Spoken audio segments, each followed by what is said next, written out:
Hello everyone. In this video, we will discuss the concept of dynamic memory allocation in C programming. Before we start the main concept, let's see this example. In this example, you see, suppose a programmer needs to declare an array, but the size of this array is unknown to programmer. That means he wants user to give this size. So what he will do? He will just take a random size of array. That means the size of that array he will choose should be big enough to accommodate the size that user will give. Now suppose programmer takes the size of this array as 100 and user gives this size as, let's say, 110. Then what would happen? This program may fail. It may also happen that programmer takes this size as 200 and user gives the size as, let's say, only 20. So the space equal to 180 variables would be wasted. So in this case, you can see when we are assigning the memory to the variables at compile time, we will not be able to change this memory in future. So what we want a mechanism so that the memory to these variables we are able to allocate at runtime while program is running. That is possible by using the concept of dynamic memory allocation. It means through the concept of this dynamic memory allocation, we can assign the memory space to the variables at runtime while program is running. It means using this concept, we can declare only as much variables as user wants, not more than that, not less than that. So, when we allocate memory to variables at runtime, that means while program is running, is called dynamic memory allocation. And when we allocate the memory to the variables at compile time, that is called static memory allocation.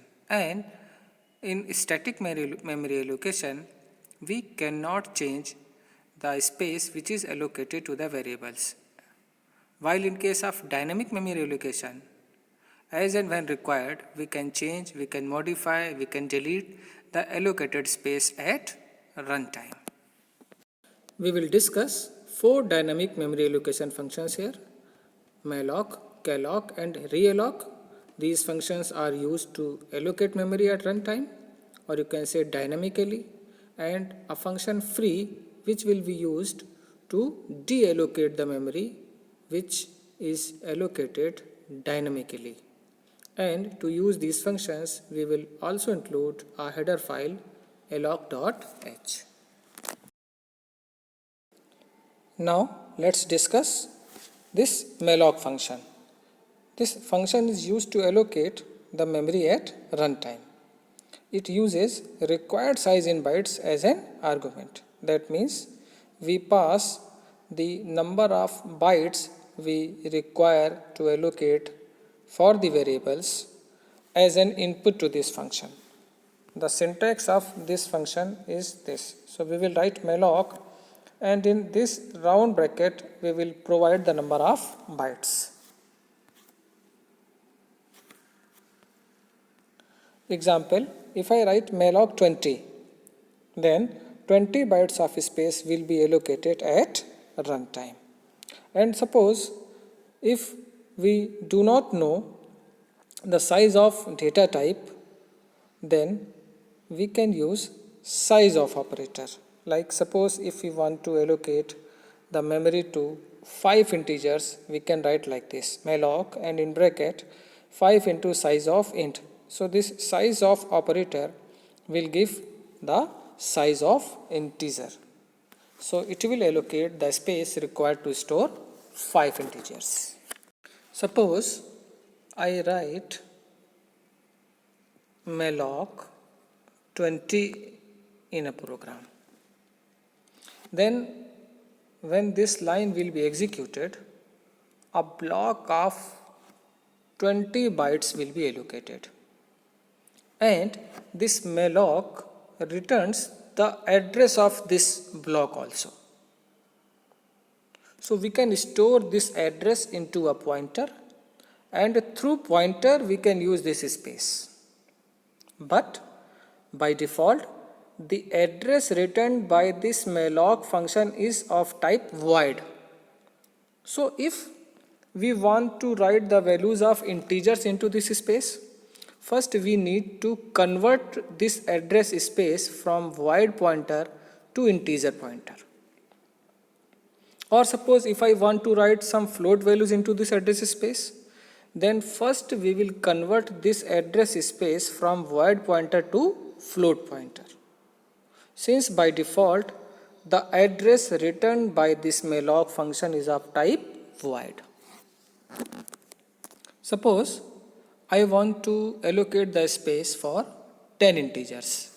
Then this will be the syntax.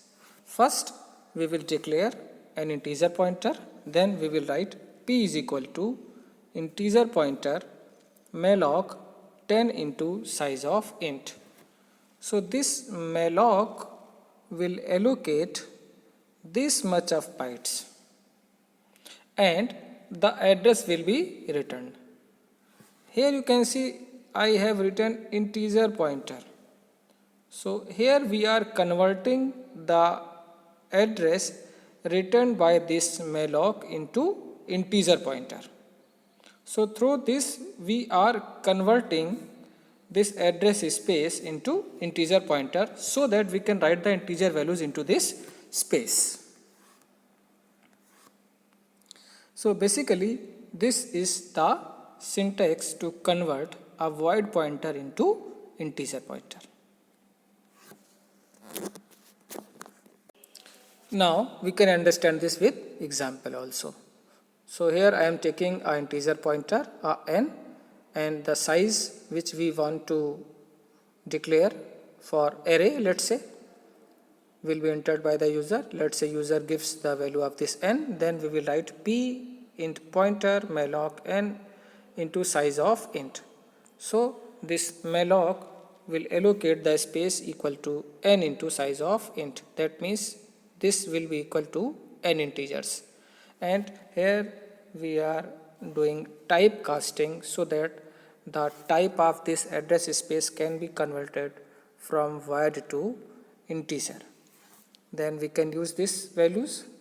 Since you see here pointer p holds the address of this allocated space, and here we are allocating space equal to n integers.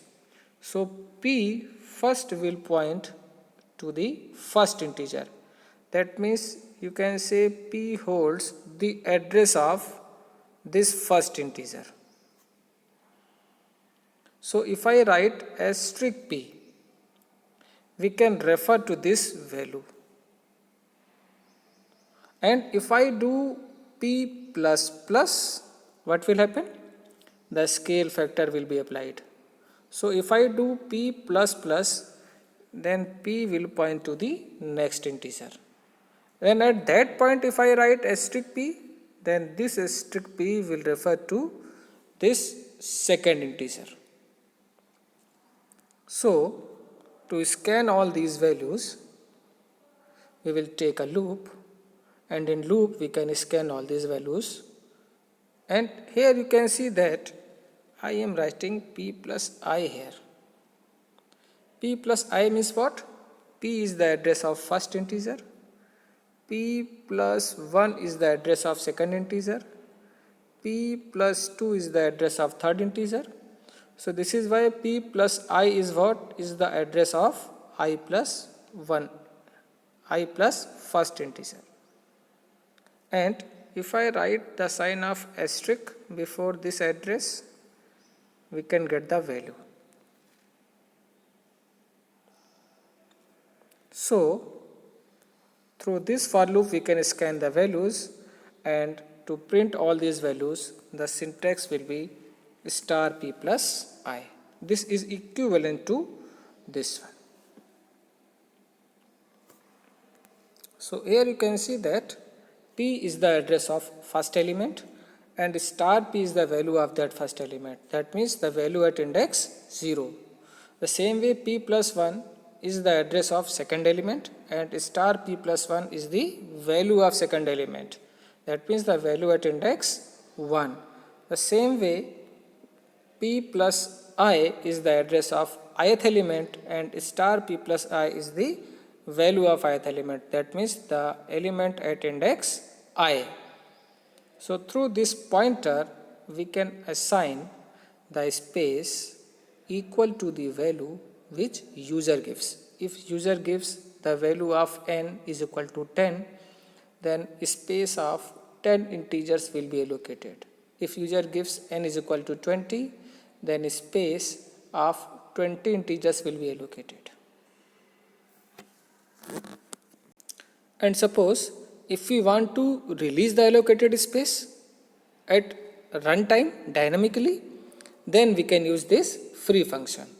So this free function deallocates the memory, but we can deallocate only that memory which is allocated dynamically. It means we can deallocate the memory which is allocated by malloc function. So this is the syntax. We will write free and in bracket we will write the name of pointer at which we have stored the address of allocated space. So when this line will be executed, the space which is associated to this pointer ptr will be released.